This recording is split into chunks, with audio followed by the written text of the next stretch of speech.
Hello and welcome back to another edition of the Country Rap Opinion. My name is Honest. Joining me today is Dylan.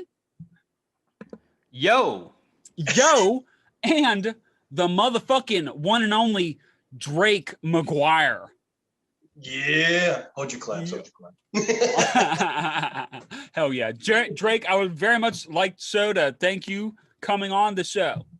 Oh, fucking anytime, bro. I appreciate you, man. Hell yeah. Well, dude, I know that I'm not the only person that appreciates you. A lot of people appreciate you, but what exactly do people appreciate you for? What I'm asking you is like, what do you do in the country rap scene itself? Basically, well, I do music videos for a big part of the genre. Mm-hmm. And it's kind of crazy. Big part of the genre. Big part. And then, I do tour management, for Leroy Biggs. And, I just kind of fucking do whatever I need to. I play every part, Hell yeah. So you manage, you shoot videos, you edit your music videos. You literally do just about absolutely everything. Like, what's some history of some of the artists that you worked with earlier, like from your come up until now, who you're working with? Like, would you be down to like run through a timeline?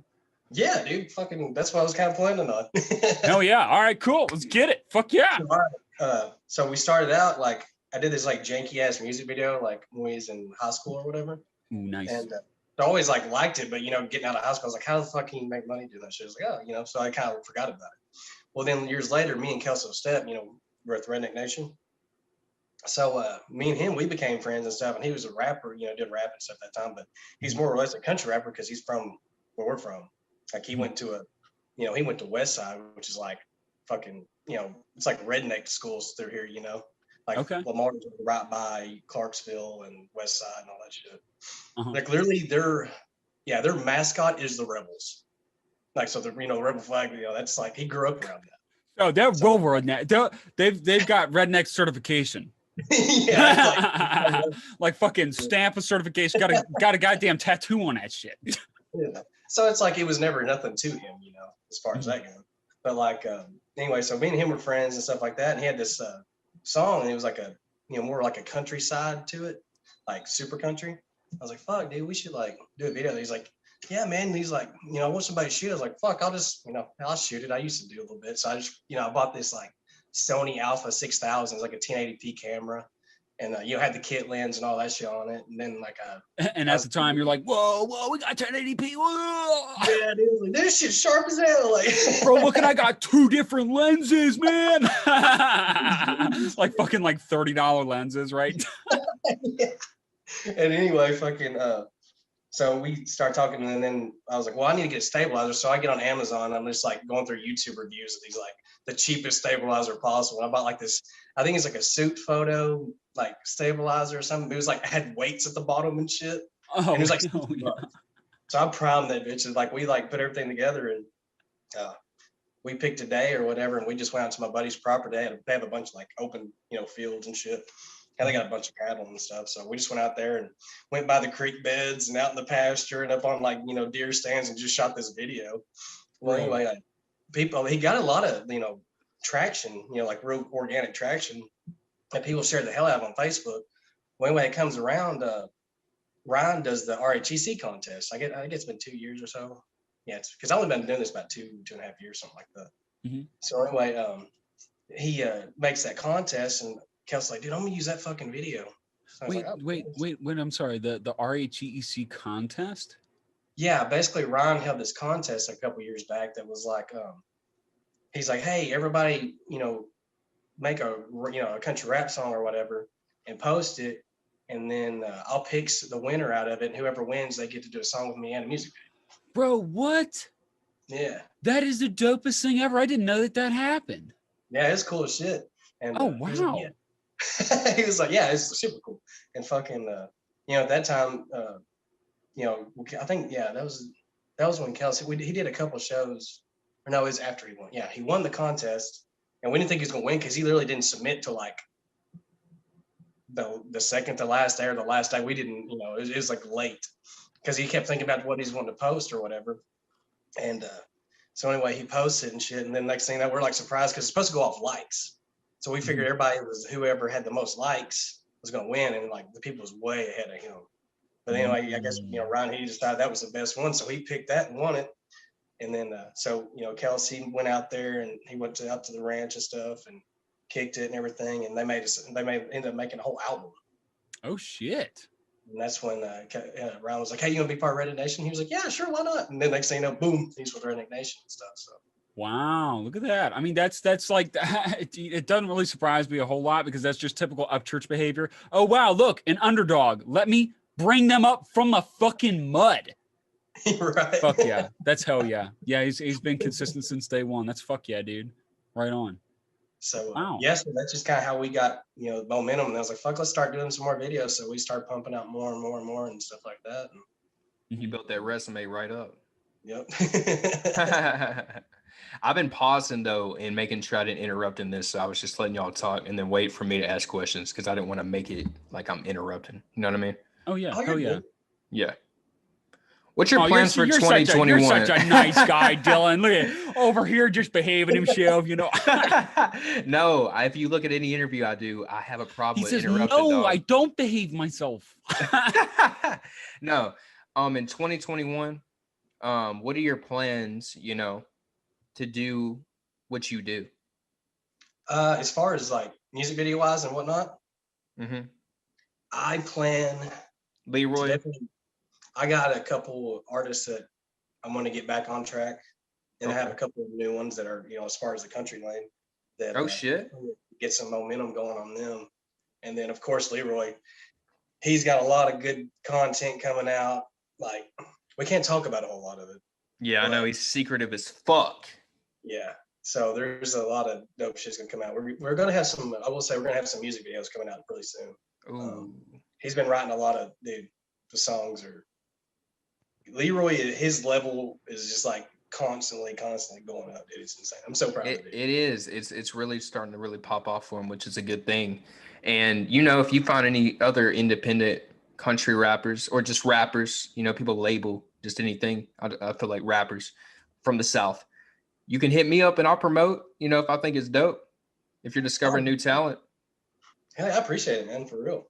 Yeah. Oh yeah. Hell yeah. Well, okay, so you had described this guy in the beginning and you described Leroy now. So like can you like summarize like what had happened in between that time frame from going from making, as you had stated, janky music videos to working like Leroy, right? Because I remember you saying on a story, like, dude, like some of the songs that he has right now coming, it's gonna blow y'all's minds. Like you had mentioned that he's like more open with his personality and everything, and so could you help fill in the gaps, like everything that happened between then and now? And you say that you've been doing this for 2 years, and you're at the point where you're at. That's what I was gonna say. 2 years. That's insane. That's insane, Drake. Yo, I mean, fucking yeah, this motherfucker like hustles like a bitch. I mean, the music videos on your like, catalog, you would say, like artists have catalogs, but if you were like to say my catalog of music videos, like the numbers you've done this year alone, having your name on the videos, what the fuck, bro? Like 2 years to be like, dude, I'm doing big shit. Yeah, I know it's crazy, like, because I thought I was doing good, but then like, it's like fucking me and Belus, we sat down like last year or something, and he's like, bro, I was just going through like, see, bro, I have like over 500 million fucking views on shit, like over that. Like he's probably like touching the billions. Like, nah, dude, I think I'm doing good, like doing around 50 million, something like that. Dude, I'm telling you, Drake, 2 years of what you've accomplished, man. There's got to be people that are out there watching your name from the videos of your name on there. Like big people, man, because it's millions and millions of views you've been a part of. Yeah, it's pretty cool, man. I ain't hating on none of it. It's a good time. I enjoy doing it, bro. Hell yeah. Well, actually, okay, so you mentioned hating, right? So that like we had talked about this just before the show started, but something that me and Dylan are realizing, right? Because as we're figuring out just the game in general, right? What we're realizing is that fucking every single artist that has beef with another artist. Like it seems like that's literally everybody.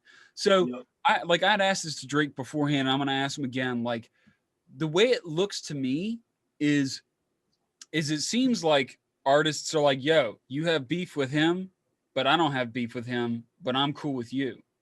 So it seems it seems like that's the way it is anyway, because otherwise everybody would be scripping and scrapping with each other. Oh yeah. And so there's a lot of people that, even though they don't fuck with each other, they'll just kind of keep it quiet and they just like make it, just kind of move around or whatever. Move with what works. I truly believe that shit, because it's like, hey, if we all hate each other, we're gonna fuck up the brand. We need to all have each other's back in this shit. But in reality, I do not fuck with you at all. But I cannot let the fans know that shit, because then it divides the fans. So I can see that shit for sure. So, I mean, everything we've been talking about all the way up until now. So Drake, he's worked with so many artists and he has all this shit on so many artists. What we're going to name this show is Drake Exposes All. No, I'm totally kidding. I would never ask questions like that. Watch me just violate everybody's security and everybody's like, what the fuck? It's not what we do. Everybody would be ringing his fucking phone up. Oh, dude, Drake, what the fuck, man? No, see, that's another reason why I think Drake is as far as he is because look, man, you got to know when to speak. You also got to know when to keep your mouth shut. Am I right? Right.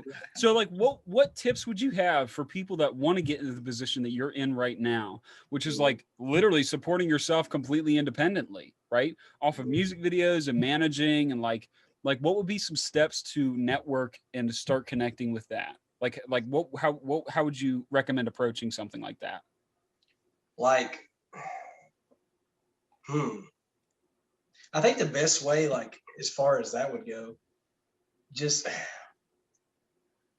being open, like, dude, just be a real fucking person. Just kind of like, support people, like, comment, just networking as far as just being a good person, just like supporting other people. And as far as video wise, just like, do a couple for fucking free, just be like, hey dude, I can do this, I believe in you, whatever. And then you just start pushing that person. And then once you get that momentum built up and then you build yourself up and then more people want to use you. That's what I did here. I mean, there's only me and like one other dude that, is out here that does music videos. And I mean, he's doing really good too, as far as Arkansas wise. Yeah. But it's just everywhere here. Cause like, he has to travel a lot too. He goes to Atlanta too. He goes to, you have to end up traveling is what it turns into, which is cool though. Cause I like going to new fucking places and stuff like that. Have you been to Memphis? Have you been to Memphis? Me? Oh yeah. Yeah. You film any music videos out there? I haven't done any in Memphis yet, actually. I think that'd be like really cool to bring Leroy out there and y'all go shoot a music video in Memphis downtown. Oh, he's actually talked about it. It's funny you say that. That'd be dope. Lil White collab. That'd be fire. Oh, that'd be fucking fun as shit. Hell yeah. But yeah, just as far as that, I would definitely say do some free ones and just focus really hard on watching other people. That's what kills me about some artists. Like, I have friends who are like, man, I only listen to my own music. I don't fucking listen to that shit. Like, bro. Ego type people? Not really ego. Yeah, I guess more ego because it's just like, if you're an artist, you should listen to other artists so exactly, like how to, it just influences you. You know what I mean? Wait, really? Yeah, no, like that's interesting though. Like it's competitive as fuck. And that's like videos. Like, dude, I always give respect to people on dope videos or whatever, and just like I always try to watch stuff because like, dude, it's constantly changing. Yeah, constantly changing. Yeah, big time. As far as like storylines and people's getting better, these cameras are getting cheaper and they're better than these fucking big ass cameras. Like it's getting to where it's like hard. You got to compete hard. Everybody's competitive in this shit when it gets to the level shit. There's a lot of people that have level mindsets, and somebody like Leroy, somebody like Carly Rogers, somebody like Broadnax. Those motherfuckers are literally dope as fuck, but they don't get that same like attention where it's like, yo, check this guy out, or check her out, or check Leroy out. It's like that's lacking so heavy. That's just a fact. And I wish somebody would be a voice to say that. Well, and nobody will. Hey, that's the reason why this show exists. Let me just fucking tell you. Because I mean, like I say, like what I'm realizing is that there's not a hub for artists. There's not like, what's the difference between like a mainstream artist and like an independent artist? Well, honestly, it's because of the amount of connections that the mainstream seems to have. And again, this is coming from a very ignorant standpoint, but like, I feel like if there's a hub, if there's one place or several places that like, I'm not saying like, oh, nobody else could do this. Like, nah, like if you want to do that, like go for it. What I am saying is that I think it's important to have a hub. And like, that's really what I want to make this. Like, I really want to make this like a hub for other people to help like everybody promote each other and like really get everybody's name out there. And bring them on the show, interview them. Yeah, for real. Like something I thought that was really interesting was like, I had asked you, you were like, I was like, well, like, what would you recommend for people wanting to start out? And like, you didn't really give a solid answer, but that seems to be like the consensus for most people that have quote unquote made it, right? Is that like, there is not a formulaic, oh yeah, I should do it this way. It just happens. Right. Everybody can give you tips, but like, if you work for it, if you really know what you want, it's going to happen. It really does seem like that's kind of as simple and as complex as it gets. Like ultimately, really nobody's going to end up holding your hand. You've really got to do all this shit on your own and really figure it out on your own, right? 100%. Yeah, that's what I'll never forget, man. There was one week, like, you know, I was still logging full time. I didn't quit logging until July of 2019 when I moved up to North Carolina. But like, dude, there was one week I shot 3 videos that weekend. I worked all week, shot 3 videos that weekend, and then had to have them done by that next week. And so I like, dude, like, yeah, Monday through Friday, I slept for 10 hours in those 5 days. Dude, I was a wore out motherfucker, but got all my shit done. I was just like one of those days, like, bro, I can't wait. Hey, weekend comes around and you're like, hey, yo, where that mason jar at? Hey. Fuck yeah, dude. That's fucking hell yeah, man. Hell yeah. That's so fucking dope. Yeah, again, like that's really what it seems to come down to. Cause like I asked Church, I was like, yo, do you have any like writing tips? And he's like, no, like, it's like, same thing with film. I'm like, you know, hey, do you have any film tips? Like, I can give you pointers, but so really it's like and I feel like that's a really big make or break. I feel like there's a year, like the first year is like really a make or break for people. Like if you're able to suffer through the first year of you not getting as many jobs as you want, or you not like, you know, once you break through that year though, you need that year to help prepare you for the next one to come though. Oh yeah. Right?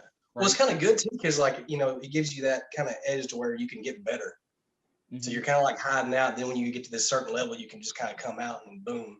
You know, it's like, oh, this dude ain't too fucking bad. Like, boom. Hey, that's the goal, to be not too fucking bad. Well, it literally took me 2 years to figure it all out. Like doing YouTube, like I was fucking terrible. Like I don't even like to watch my old videos. I'm like, dude, I had no personality. I was dead inside. Like when I look back at the videos and seeing like how you're saying like the first year, yeah, the second year, and then in the middle of the second year was just like now to where I'm doing good. Like this is all blessing. Talking to Drake McGuire, it's a blessing. Oh, like, yeah, like, it's Drake McGuire. No, it's Drake fucking McGuire. This man's a fucking legend right now. What he's Drake doing. McGuire, like this motherfucker has left footprints in concrete. Yeah, bro. Like that's how crazy this shit is, right? So another really crazy thing is, which is what I was trying to get at, right? You've worked with Katie Noel before. Yeah. Dun, dun, dun, right? There's like so much drama that rolls around dating. Dun, dun, dun. Bro, right? Oh my God. Yeah, just for the record, look, man, no, I don't like Katie. Just for the fucking record. Like, God damn. Anyways, Drake, what was that like? Like, so you had seen like some of the evolution and everything, right? And again, like you working literally from the bedrock with some of these artists to where they are now. Right. Like, again, what was that like seeing the different transitions and like being in different groups and stuff? What was that like? Fucked up. Fucked up? That's what he says? He said, fuck that shit. It was cool though, because like, I guess because of Kelso and stuff, like, it was kind of cool. Like, well, I'll go to that later. But anyway, like, me and Kels, we shot Running Through the A, which is it turned out to be a really dope video. And we just kind of fuck around one day. Said, dude, you want to go shoot this video this week? I was like, fuck yeah, bro, let's do it. And we shot it. And then after we dropped it or whatever, I think he dropped it on Facebook too. And Katie like jumped on there because that was after, yeah, Kels had already opened. He opened for, it was Katie, Murph, Kels, and Church. It was in Hanahan, South Carolina, I think is where it was. It's actually where I met Shelby K at. Funny story. Really? Yeah, she wasn't even an artist then. Dude, yeah, you literally like, you're like, that's what's really cool about, like, what I feel like a lot of people don't realize about Drake, again, is what I had mentioned. He's before. Around before like, the artists are famous. Right. Like, he's also just around all of these artists anyway. Yeah. Like, for real. Like, I mean, you know, what I know is that, like, when you start filming and then when you hit stop record, really the most interesting info comes after you hit the red button the second time. Right. Yep. He's like, yeah, dude, yeah, man. Yeah, right.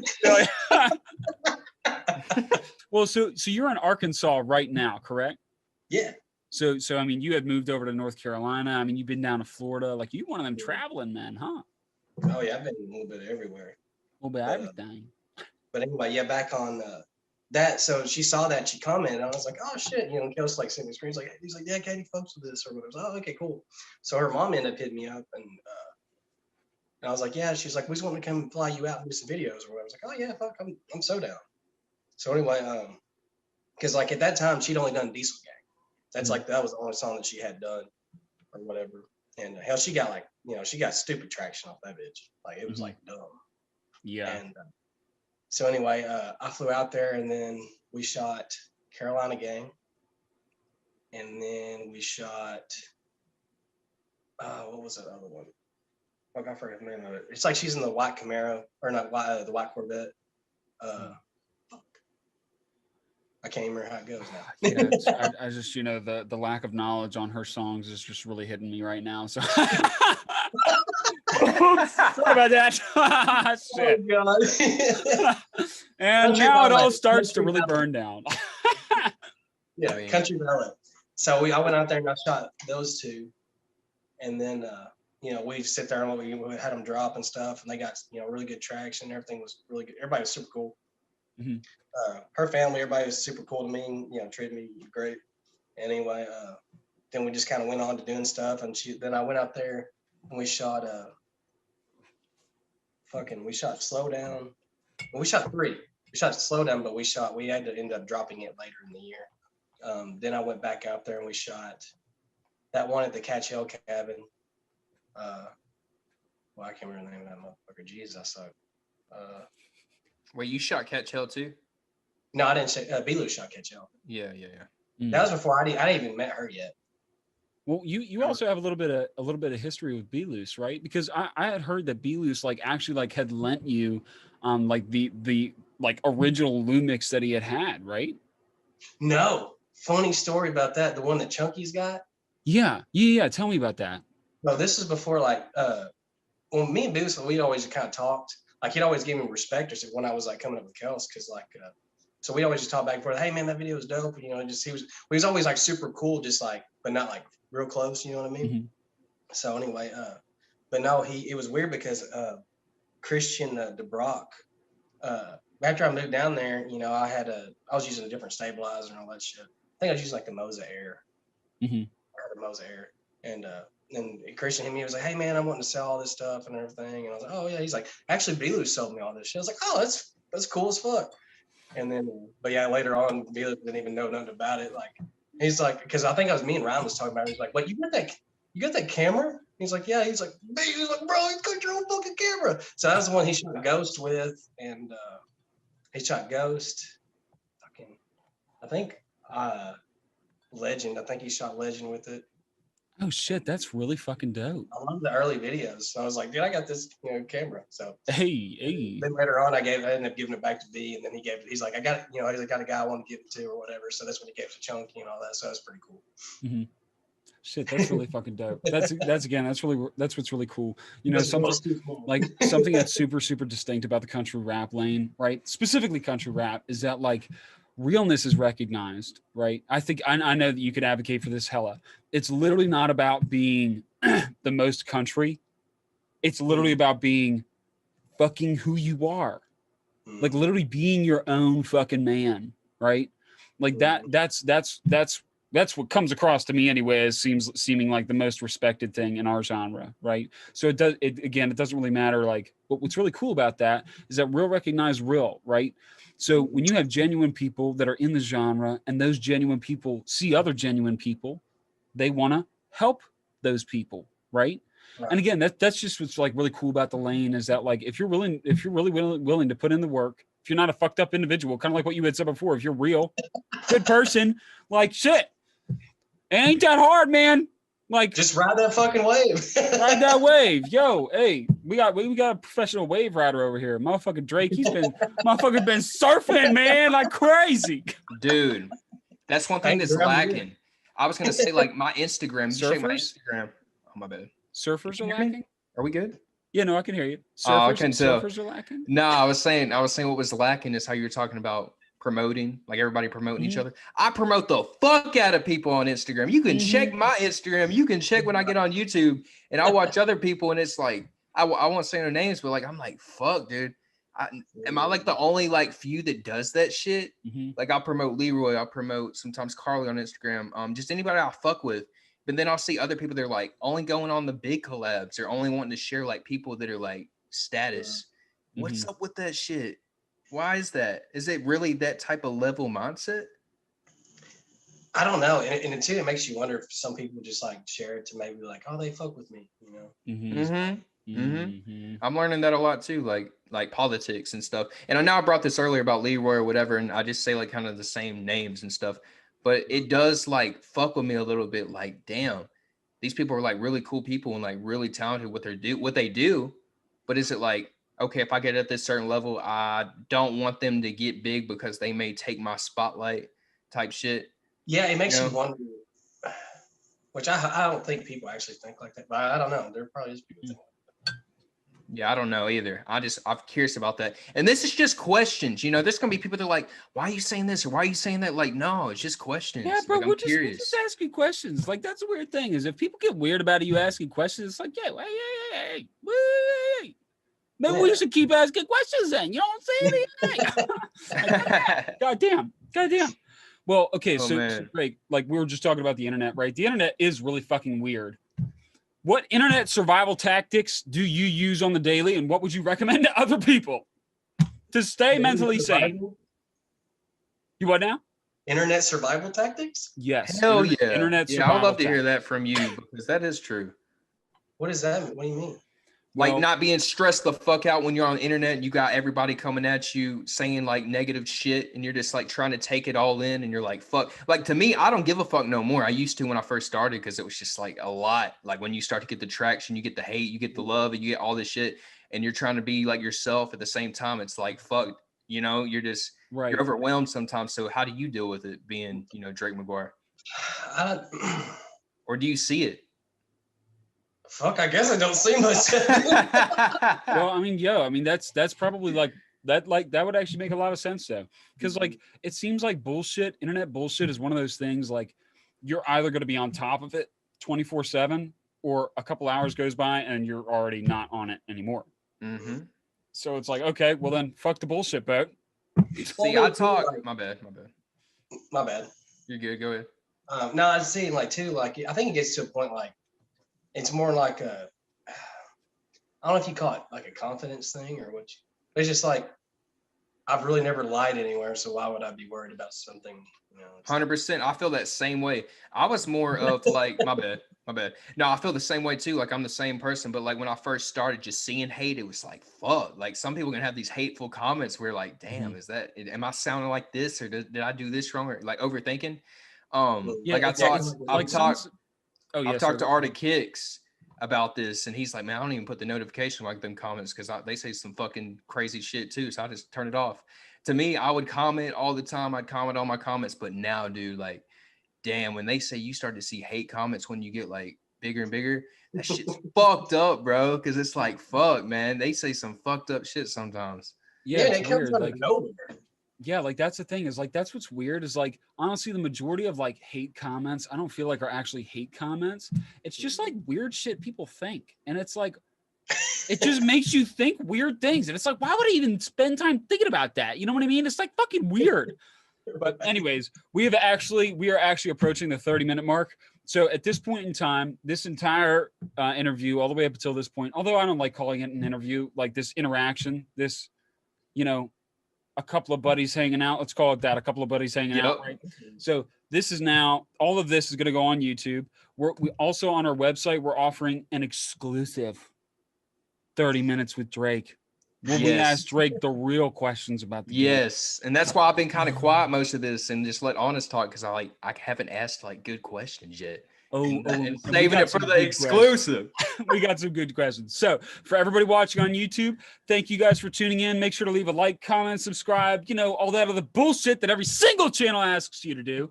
Drake, thank you for coming on the show. Oh, anytime, bro. I appreciate you, man. Aye. Hell yeah. Mr. DylanTalkz, thank you for tuning in on YouTube. Peace, bud.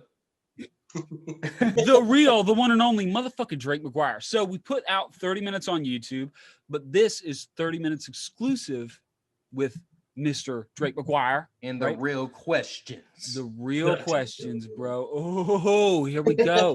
Ho, ho, ho. Merry Christmas. Santa's brand presents. Ho, ho. Shots are being fired fucking everywhere. So what kind of smoke you want, dog? You want just that little internet, or you want real problems? When you surround yourself by pussies, which is what you do, you start to feel real safe.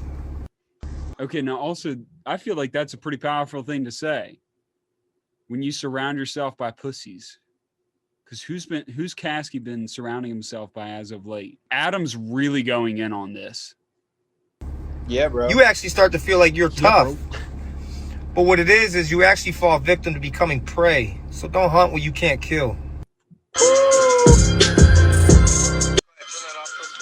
Don't hunt what you can't kill. Then you see him sitting in the studio and he just... I want to know, though, when he says you're surrounding yourself around a bunch of pussies. Yeah, is he talking about Yellow Wolf? Is he talking about, like, dude, just his whole entire association with, like, his whole camp? Who's he talking about, bro? I know, because I mean, from a very surface level perspective, it definitely looks like he's talking about Yellow Wolf, which is like, damn, Adam. And then you see him in the studio, right? You see, just say you don't want, when you say I want all the smoke, don't say that. Just say you want all the rap smoke, dog. Now you're online and doing all that internet shit. You're just a little guy. Just say you just want the rap smoke, dog. Just stick with that. Okay, so all right, so this is the screenshot that Adam had posted that where Caskey had actually sent him a message responding to his story. I assume this is the story of him talking about him being an underdeveloped female or something like that. His weight is less than an underdeveloped. Anyways, so this is him responding to that, right? That's right. Caskey responding to Adam. This next one is when Adam says, "Don't play on the internet, kids. That'll get you fucked up in real life." It will. Like, now, I know for a fact. Hold on, my bad. Keep going. Yeah, no, you good. I was gonna say, can I talk real quick? Yeah, no, go for it. I was gonna say, I've talked myself a lot of shit on the internet, and I know in person one day, motherfucker walking up to me is gonna be like, "Hey, what's good?" I will take an ass beating if I can't beat somebody. I'm not scared to do that shit. I know everything I say is gonna be living on the internet forever. Other motherfuckers get too comfortable and they're like, "Oh, I'm gonna talk shit," but then when I see him in person, I'm gonna act like a little bitch or call him on the phone and be like, "Hey man, it ain't like that. It ain't like that." Like, no, bro. Whatever you're saying on the internet, just know 10 years down the line, or like a month down the line, you better be prepared for some smoke with somebody. At some point, it's gonna happen. Fucking yup, absolutely. Like, I'll take an ass beating, even if I got my ass whooped, or I'll take a W. Yeah. Either way, you got to be prepared. Yeah, like straight up. Like, but that also, oh crap, I didn't have this light. Oh, look how much better that is now. Yeah, like also another thing too is like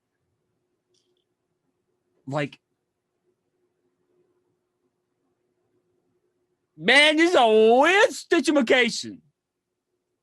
Okay, so after Adam had posted all that, then Caskey posts on his story, right? This is the first thing he posts. Motherfuckers jump on the internet talking about me and then say I'm doing the internet shit. You're a weirdo. I sent you my number. That was it. That was it. And then he had another one, which is hell no. Hold up, bro. Caskey. Hold on, dog. Hold on, bro. You ain't gonna want to say that shit in his face. You would never say that. That's all on your fucking phone, bro. That's a lot of talk right there. Motherfucker's gonna say this and say that, like, nah, bro. That's cap. That's fucking cap. You getting too comfortable, dog.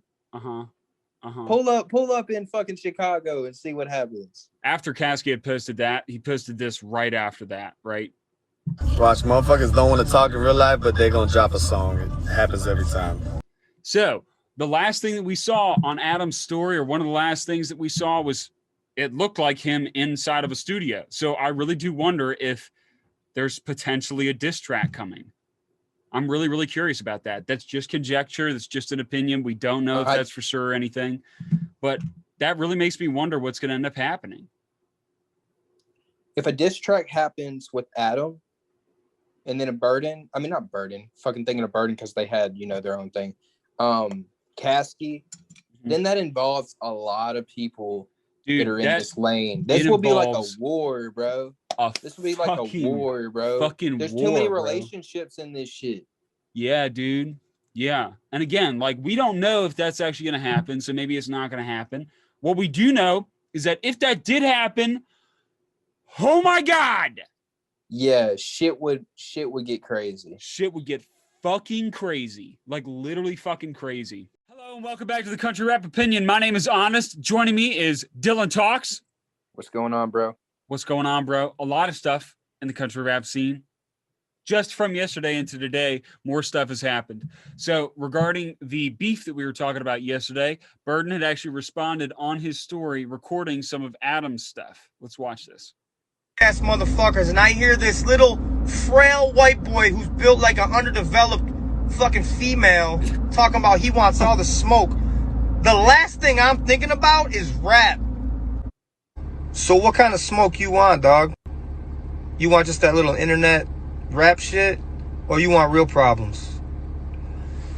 When you surround yourself by pussies, which is what you do, you start to feel real safe.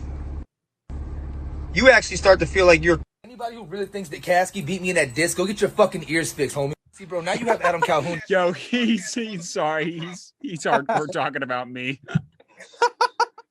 He's on your ass. By pussies, which is what you do, you start to feel real safe. You actually start to feel like you're... Anybody who really thinks that Caskey beat me in that disc, go get your fucking ears fixed, homie. See, bro, now you have Adam Calhoun down your throat, bro, and you're not gonna fucking flex. We all know you're not gonna flex. You can hardly handle my fan base, which is a lot smaller than yours. What are you gonna do with somebody like Adam, dude? You'll pretend like you didn't immediately get kicked out of your spot by Kevin Gates on them charts, and you'll sit here and post about your upcoming like 10 watered down albums coming this year because they're so whack. You got to put out that many. He is in Burden's head, bro. Yeah, dude, he is. Like, that's I'm not gonna lie, it's pretty easy to tell that. Like, Burden was fucking frustrated as fuck, and that's Caskey's hella inside of his head, dude. Back 3 years ago when I was so in there, I took the rap game in a hole. Then I go to So far, the diss is that you're a pussy and you've been on my dick wishing you throated it. That's where he's at. Daddy should have left you on the sheets like a cum stain. I don't make love on rap beats. I just run trains. Didn't like you way back then. Also, that's actually probably one of my favorite parts in his diss when he says, "I don't make love to beats. I just run trains." Like, he just gangbangs the fuck out of tracks. I thought that was just dope as shit. Anyway. So he didn't like me back then. Nothing's changed. My dad should left me as a cum stain. That's your next 4 bars, bro. So say it to my face. Ooh, he said say it to my face. Bro, I'm telling you, man, like, it's pretty easy to tell. Caskey's just inside motherfucking Burden's head, dude. Okay, I never got booed off stage in Gainesville. I got videos of me crowd surfing that day. And Yellow was the one that suggested me doing my hair like that. I'll show y'all right now. You up in some of this low fashion, baby. Okay, this is some really important shit. He's got receipts. Bro. He's got some receipts. Look, homie. You got a banging record. Hairdo, son. We gonna get this low fashion on you, and man, we gonna turn you into a fucking star, bro, dude. You're grinding your ass off and you're working hard as fuck, dude, and an artist that's already famous and that you really look up to tells you they're gonna make you a fucking star, and then they don't, they're not your favorite rapper no more, I promise. All right, so I never performed once at Slumfest, so how are they going to invite me back? And Devil's Pass doesn't matter to me because I'm not a biker. So where we at with these bars, man? And that's it. So, I mean, I think, like I say, I think it's pretty easy to tell that Caskey's hell inside of Burden's head. Big time. Big time. Big time. Because that motherfucker was fucking frustrated as fuck. I thought it was really interesting, like what Yellow Wolf had said to Burden. Like, that was really interesting because it's like, hey man, I'm gonna make you into this star, and then it don't happen. But I'm assuming it never happened because of the politics of how he had issues with Caskey back in the day, and that's why he never got that push from everybody who pushes each other in this music scene. That's what I'm thinking. Mm-hmm. Yeah, because something else is people need to realize is that a lot of people in the music industry, even in the independent lane, they feed off of each other, promoting each other's stuff. I don't mean to say that as like a bad thing. It's just something that happens, right? It's just what happens, right? So that was really interesting. Also, we have a screenshot. We got all the good info, bro. We got all the good info on this show, bro. This actually was sent from a fan. This wasn't actually from us. They just sent it to the Country Rap Opinion page. And yeah, I believe that's where I found it from. Okay, so on this screenshot, boom, right there. You see that all the way at the bottom? Mercules says Burden for president. He's trolling, bro. All these different angles. All you fucking drama queens I know are eating this shit up. I know that for a fact. For a fucking fact, bro. Big time, bro. Big time. Okay, now that's all. That's basically the. Just to put that out there, I know a lot of people are gonna be like, "Man, I love Burden. Man, we don't have an issue with Burden. We think Burden's cool too. We fuck with Burden. Yeah. We fuck with everybody that's making hot shit." But yeah, I mean, like that's making hot shit, and that's a fucking good person, right? Yeah, like just because I like Burden, but just because I like Burden does not mean that I'm gonna say, oh, it's obvious. It's pretty obvious to tell. That's my fucking name, dude. I'm honest, bro. Like I'm not gonna tell you that Caskey's not inside of his head, but it's pretty fucking obvious that he is. You know what I mean? 100%. A lot of these rappers get in each other's heads. I mean, I've seen a lot of people in the past for sure. It's a real thing. Well, speaking of getting inside heads, the best person to get inside of heads of all has something to say, boy. Hi, baby. You fucking cry, baby! Why you gotta be such a cry, baby?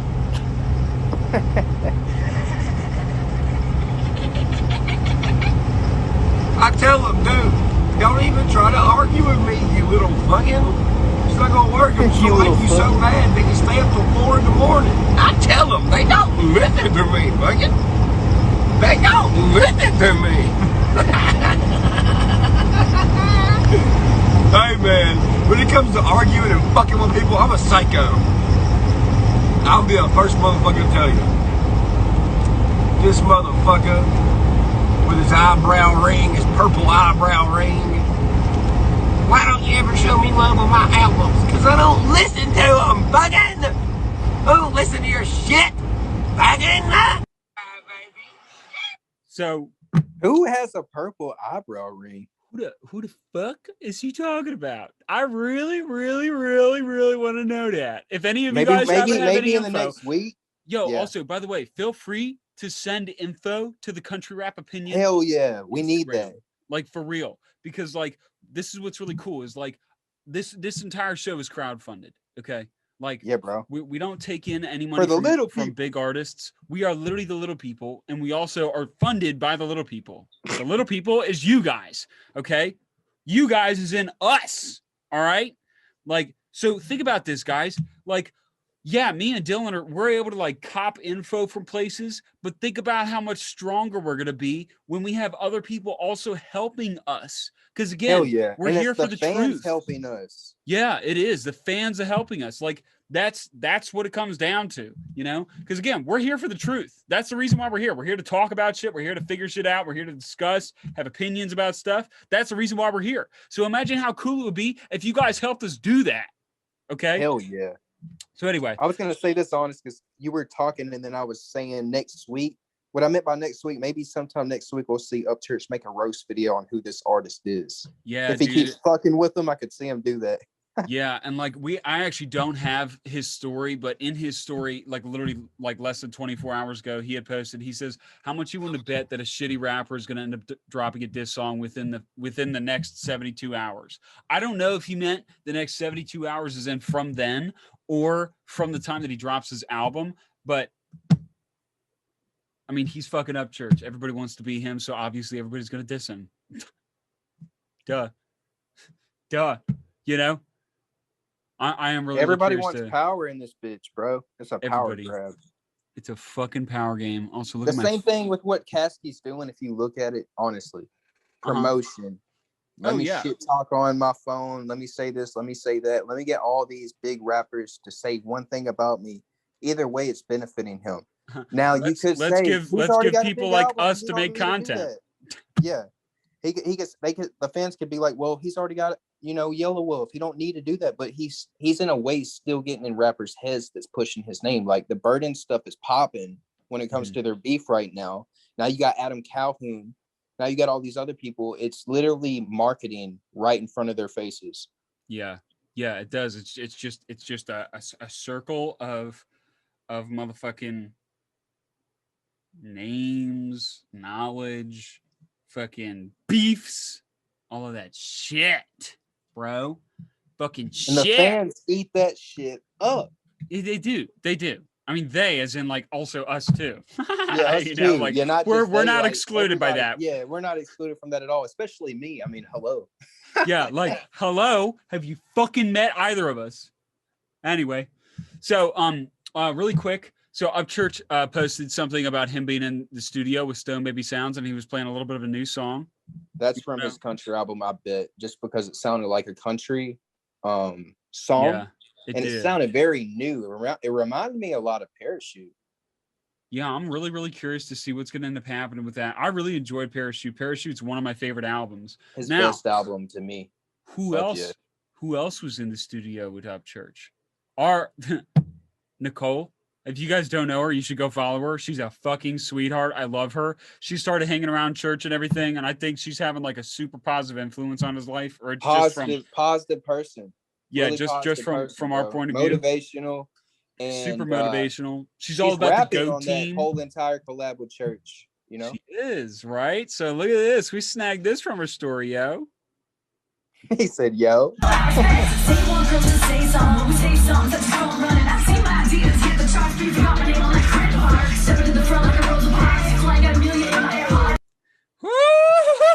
you know who that reminds me of? Man, hold on, wait a minute. She's good looking. She got a good soul, and she can rap. Damn. Hey, look, I was gonna say she reminds me of what's that dude's name? That me and you were cool with. What's his name? You know what I'm talking about. He's done features with Leroy. He has like what's his fucking name? You know who he is. You talk to him all the time. I've talked to him all the time. He's been around Sticks, I believe. We were just talking about him the other day. Broadnax? No.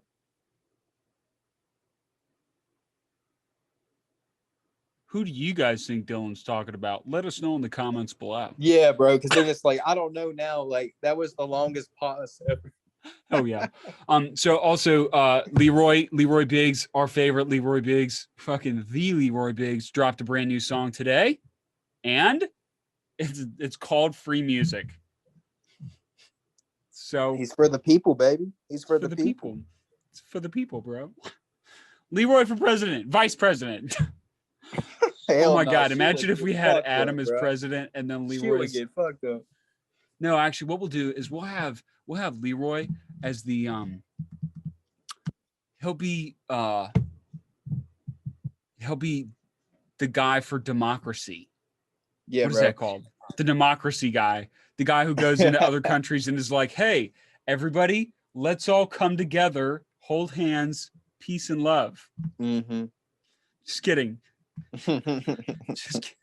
So, also, last thing is there might be a Joe Sticks and Leroy Biggs collab coming soon. He posted in his Shout out story. to Joe Sticks. I like Joe Sticks. Yeah, He's a shout good out guy. to Joe Sticks and Cinestics. Both of those motherfuckers are dope as fuck. I think Cinestics is like one of the best people to ask for you to do for you to buy a hook from. Dude, that motherfucker is able to kill hooks. Like, that motherfucker's a pro at killing hooks. But anyway, so that's kind of like an overview of everything that's happening in the game right now. I hope you guys enjoyed. Dylan, is there anything else that you wanted to add? Yeah, I wanted to add, you were also mentioning Adam for president in there in part of the conversation. Bro, I think he's supposed to get on the board this year, or they're trying to like get him out there. Could be wrong. You know what I'm saying? I don't want to say it's true, but I've heard that Justin and them are going to be working very soon to push it. Here's to 2024. What a time to be alive. Dude, do you realize what that could potentially mean? Not that Joe Biden's going to last that long, but like, do you realize what that could potentially mean? Is like somebody like literally, it could literally be Joe Biden versus Adam Calhoun at a debate. Anyways, that's what we'll leave you guys with. I hope you guys enjoyed today's episode. Please like, share, comment, subscribe, and all that. As always, it's been your boy DylanTalkz, and it's been honest. As always, stay tuned. Oh wait, actually, I figured out a really cool outro for my stuff. Okay, so, let me hear. Do your outro. Okay, are you cutting this part? No, man, we're just gonna keep. Okay, well, this is just some shit right here. So do my intro like I always do. Yeah, do your outro. Oh, my outro. Okay. All right, everybody, make sure you smash that like button, subscribe, push the notification bell, and as always, it's been your boy DylanTalkz. Stay tuned. Fuck you know about that life. I don't know if that's gonna work or not. Oh my god, we know who it is. Hi, my name is Honest. Welcome back to the Country of Opinion. Joining me is DylanTalkz, and we know who the fuck it is, Mr. Shotgun Shane. Bang, bang. Oh, poor thing. Shotgun Shane. He just wants attention. Nobody's giving him attention. Give me attention. That's basically what was happening. So, only time I ever hear of Shotgun Shane's name is when he's trying to stir shit up. With church. It's the worst time to do it too, knowing the fact that church is about to release Mud to Gold. It's like, wow. Yeah, it's like, bro, you really want to do that? You know, because church was like, every time there's a rapper, they always come out of the woodworks when I'm about to drop something new. Always. And he said he was closing the Beefgate, you know, when that Caskey ship came out, where he was like, LMAO, if there was going to be something with him and Caskey. And then now you hear Shotgun Shane. And Shotgun Shane actually commented on my YouTube video and was like, yeah, it's a waste of time to drop a diss. And I was like, you think? Yeah, you think? Like, how many diss? Yeah. Sorry, buddy. I think you just gonna have to take it L with that one. Man, I'm just saying, bro, if I was Shotgun Shane, what I would do is just fucking my own thing instead of trying to ride everybody else. I mean, I'm literally no expert at all, but and I wanted to put this out there, bro. I wanted to put this out there to any artist that feels blackballed, whatever. You still choose your own destiny. You do. You still choose your own path. You could be blackballed, but if you're consistent and you keep pushing and you learn to grow, fans will eventually start to watch you. Fans will eventually start to support you. Yeah. And you'll learn how to be more of an adult, you know? Right. Fucking an adult. That's, again, what's so weird, dude, is like all of this shit is so fucking high schooler, you know? All of this shit. All of it's so fucking high schooler.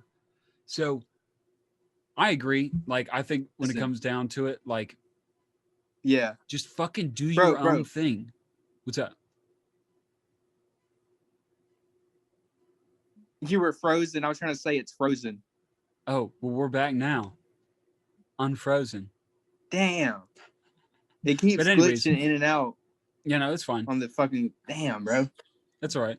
So, yeah, so basically, the fucking rap game is a bunch of high schoolers A lot of the smaller people are high school as shit about all this stuff. But anyway, so that's who that was.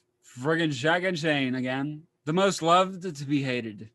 The most loved to be hated. I think, yeah, anyways, I think that's enough shit talking on Shotgun Shane. Yeah, I ain't here to spread no hate. It's all about love. It's just, yeah. I think like at the end of the day, like, man's got to realize, like, bro, doing this type of shit talking over and over again is going to get old. Well, it's been old. It's been and old. It's never going to be forgotten at some point. You know, they're always going to remember you as the guy who always starts shit. Like, that's a problem. Like, so you have two options. What you could do is the same thing you've been doing, or you could be like, you know what? I'm going to learn from my mistakes and better myself. That's what I think you should be doing. Who the fuck am I to say anything? I'm just sitting here drinking my Red Bull. That's all I'm doing. Just analyzing shit. Whatever. Well, let's move on. Let's move on into what's going on with Jelly Roll, letting it be known, you know, how he feels about this Caskey and everybody involved situation. Yeah, let's talk about that stitchification. And so we're gonna let you guys watch everything that Jelly Roll said before we comment on it. We both thought that Jelly Roll brought up some really, really good points though. He's talking about the beef that's been happening with Burden, Caskey, all these motherfuckers throwing shots. Okay. Let me find this thing real quick.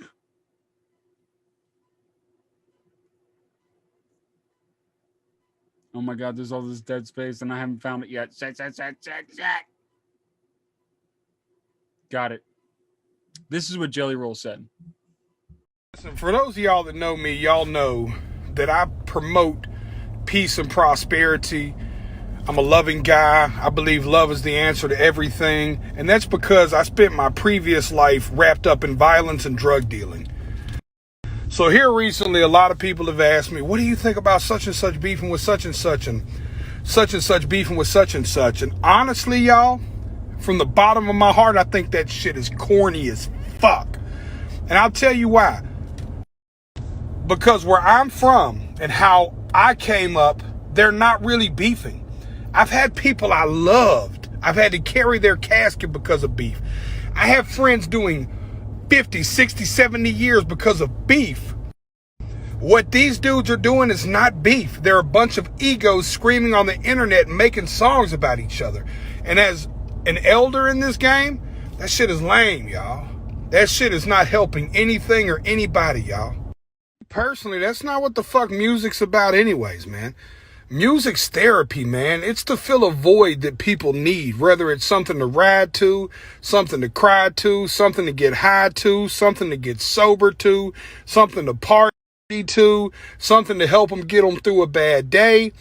Man, we have so much power as musicians. Like, we have so much influence in how we can make people feel. And y'all motherfuckers want for that shit? Come on, man.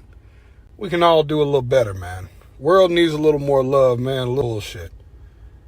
Dead ass, man. I love you motherfuckers. And for the last thing I'll say about this whole thing is, I love everybody. I don't got a problem with the motherfucker. Especially not another motherfucker doing what the fuck I do. I love you all. I wish you all well. You're all my homies. I talk to like 99% of these dudes. The ones I don't talk to, I still got a lot of love for them. It's very few people on planet Earth I don't like. You know, I mean, I'm just a big old fucking teddy bear, man. And I'm a teddy bear because I spent the first half of my life being a goddamn grizzly bear. And a lot of y'all don't know shit about that. Okay, I love the way that he had ended that. I thought the way he ended that was fucking awesome because he was getting real vulnerable. He's like, man, like if you want my opinion on everything, right? I love the way he ended that because it was like he was being vulnerable, but he ended it with, don't mistake my kindness for weakness, motherfucker. That's what's so cool about Jelly is like actually this gangster ass motherfucker that's spreading love.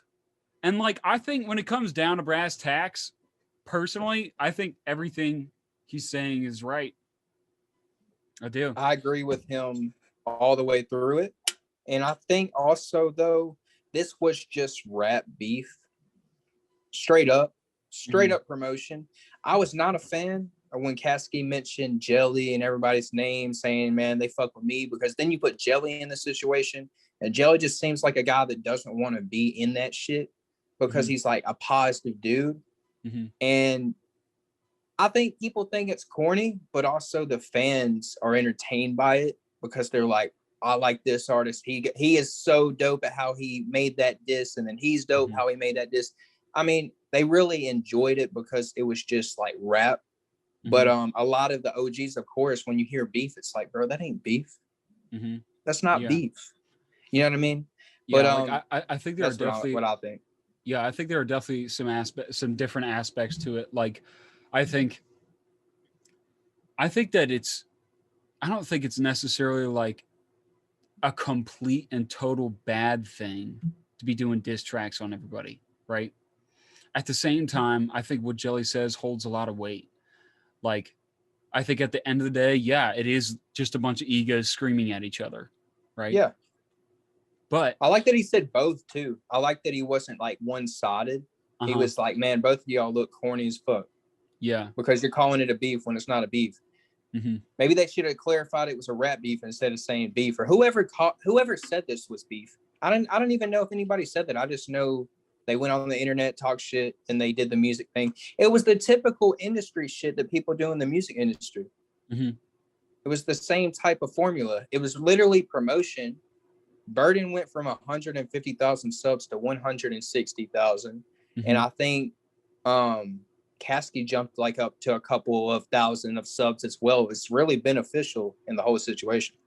Yeah, it is. It's weird because like, so something like a negative effect of all this is that all of a sudden it makes, if you care for an artist a lot, and then they say something against another artist that you also care about a lot, well, then it feels like you're put in a situation where you have to pick between the two, right? And that is a really weird part. And I think separation does happen because of that.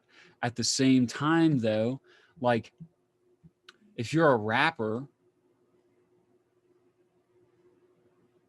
and you're rapping about the beef that y'all have, I don't think it's this.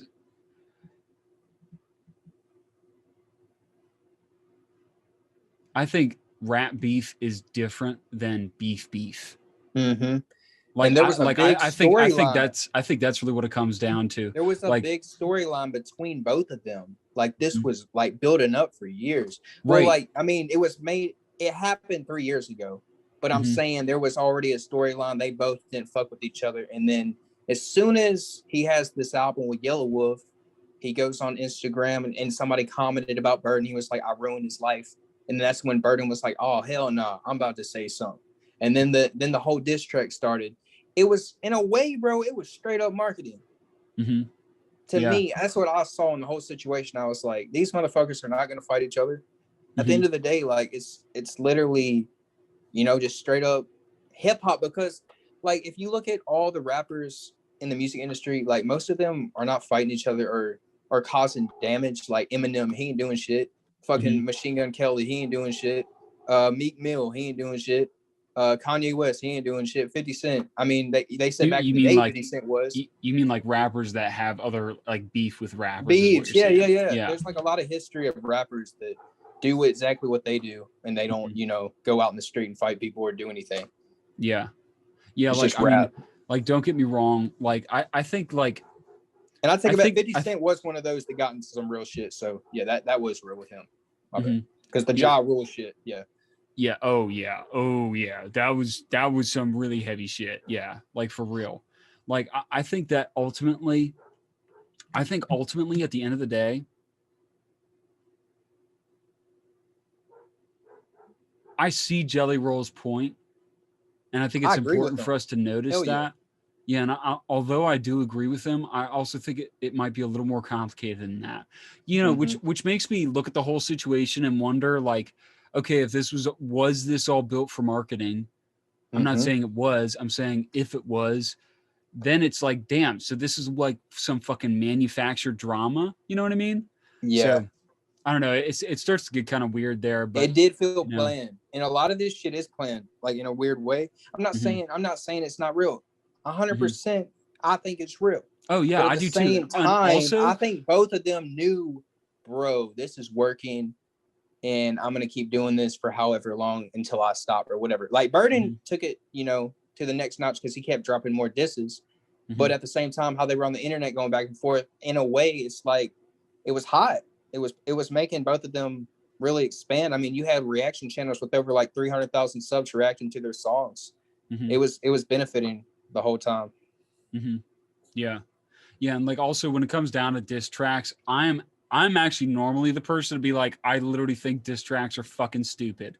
Yeah, like that's actually the kind of person that I normally am, right? Yeah. Again, at the same time though, just like what Dylan said a little while ago, these guys have been riding with each other for a while. So this is not like, it's not like, oh, I found you on the internet and I don't like you because you're on the internet too.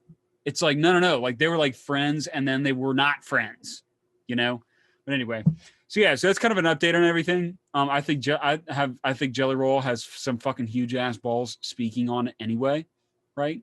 That's just who Jelly Roll is. I fuck with Jelly Roll, bro, because I wanted to know how he felt being mentioned in the diss, like for real, because he is not a problematic dude.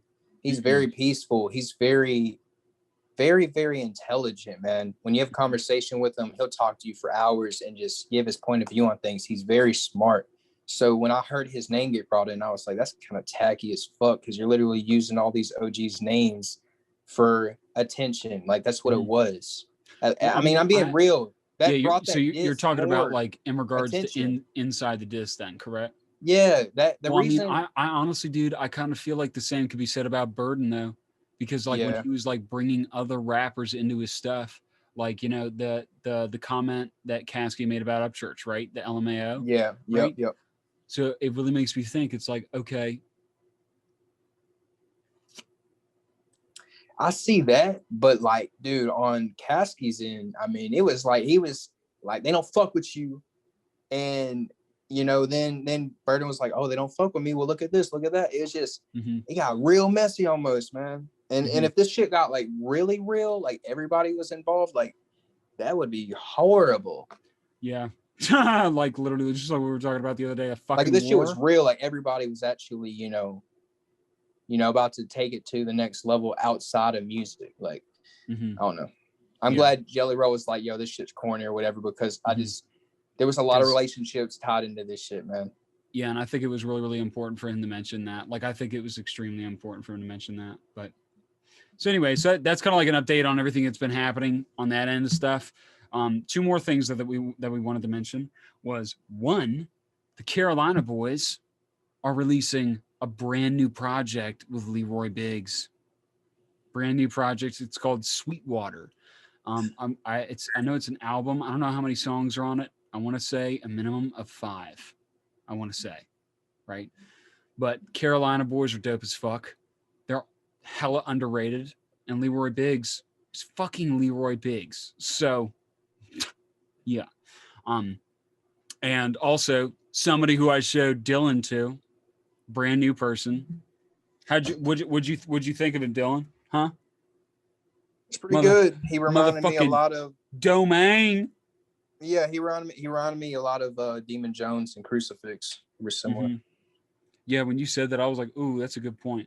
So Domain is like, he's another one of those people who's extremely underrated that a lot of people don't know about. This is one of his songs, though. This song literally took him a year to mix and master. He does all of his own shit. I'm fucking telling you right now that Domain is going to be the Russ of the country rap scene. I know that for a fucking fact, okay? Listen to this song. He mixed all the instruments, fucking recorded everything, all on his own, dude. Listen to this. Life only gets shorter. Think back to that moment when you can't cut my body in my arm.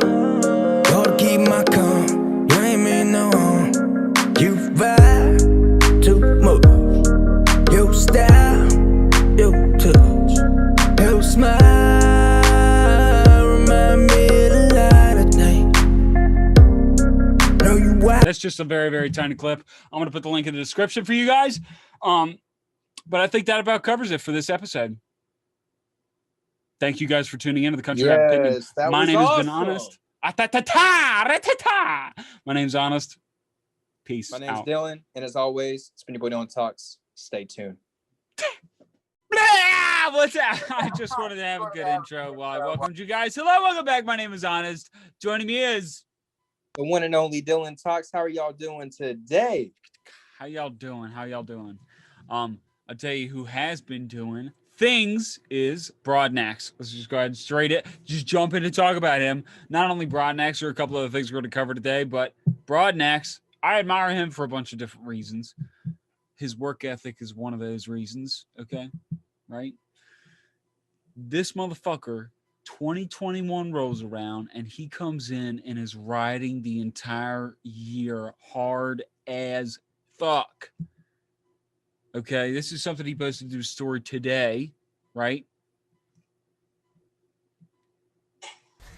Damn, where are y'all? Are y'all back at the studio? Gosh, damn, dog, are you gonna take a break?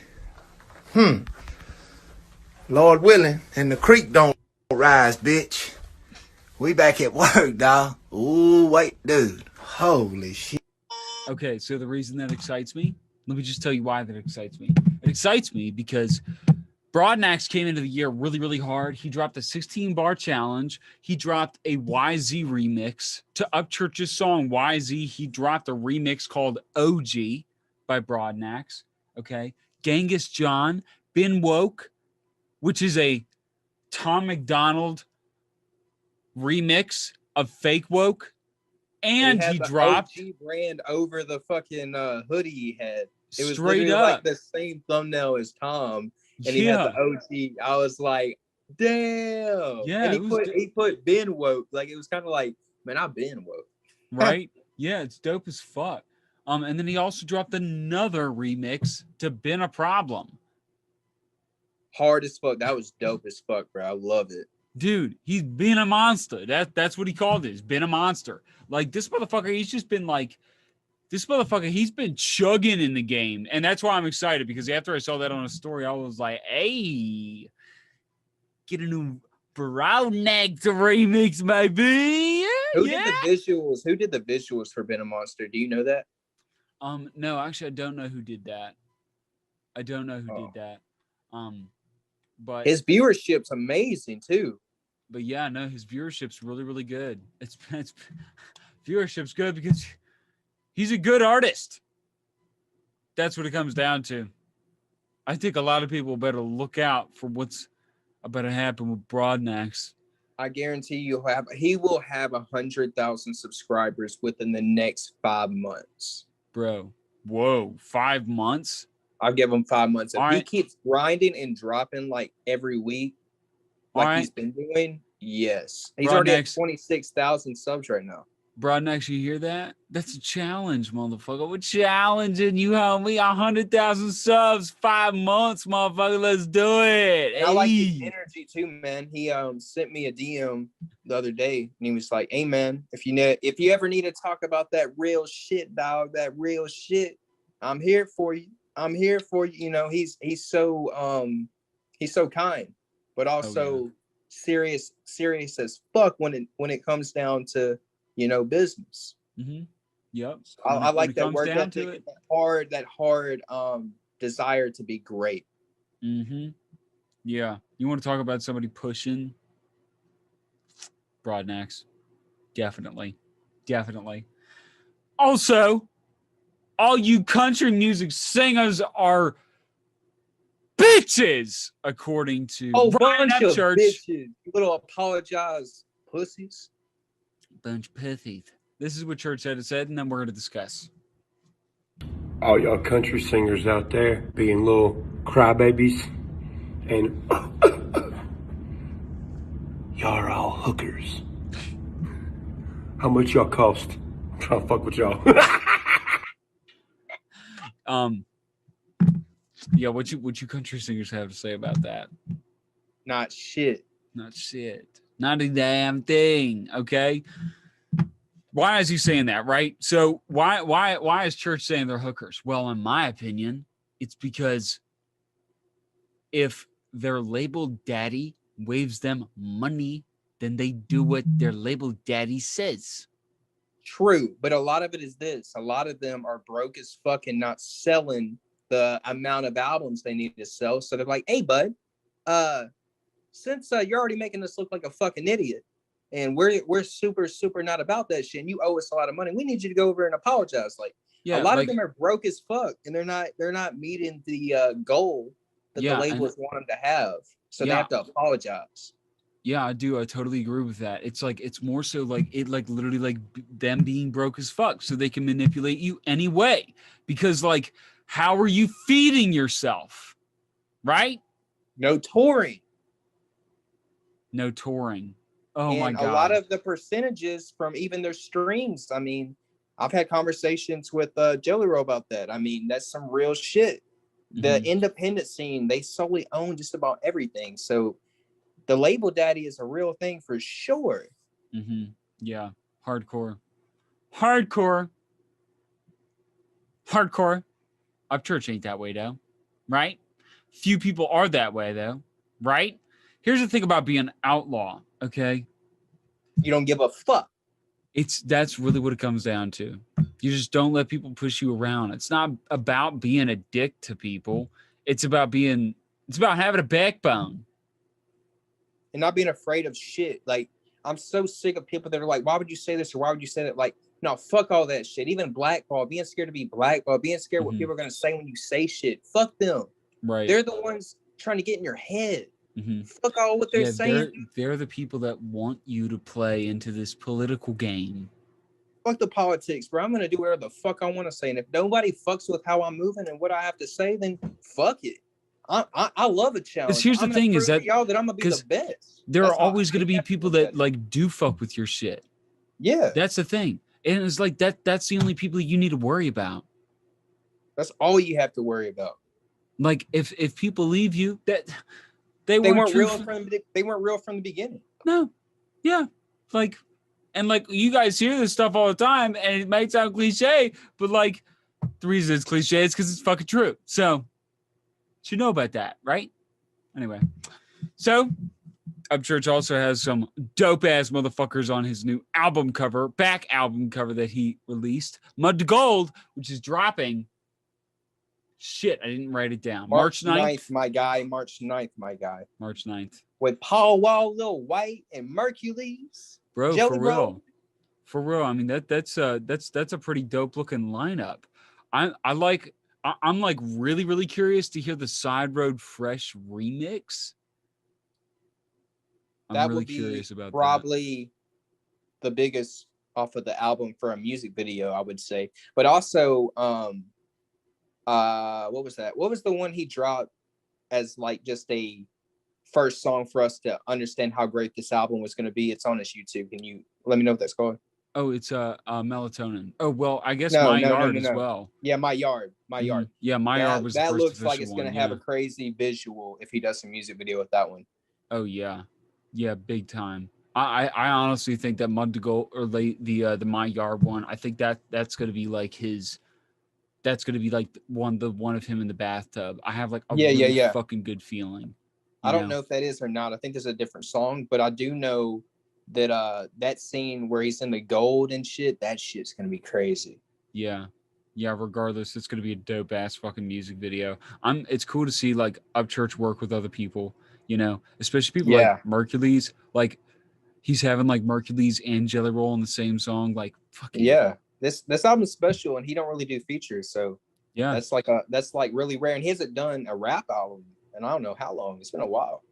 Yeah, it's been a while since like he's actually dropped like an album in general. The last album he dropped was Everlasting Country, wasn't it? Or no, it was Ideas. I mean, I guess if you include Ideas, his rap album was every song of Ideas. And I'm not just kissing his ass. I just think Ideas has a lot of dope beats. Yeah, Ideas was especially cool because like it not only did it had dope beats, but like he also like it was obvious that he had a hell of a lot of lyrical freedom. And I thought that was dope as fuck to see, Talking about a lot of real shit that's going on, right now. Straight up. with all the hate in the world. the motherfucking hate in the world. But before we move on to what else we're talking about, I was going to say my yard has 1.5 million views. Yes. Yeah. Upchurch is killing it again. That if you have a good song, special dog, shows who the top dog is. Oops. Just the way it is, y'all.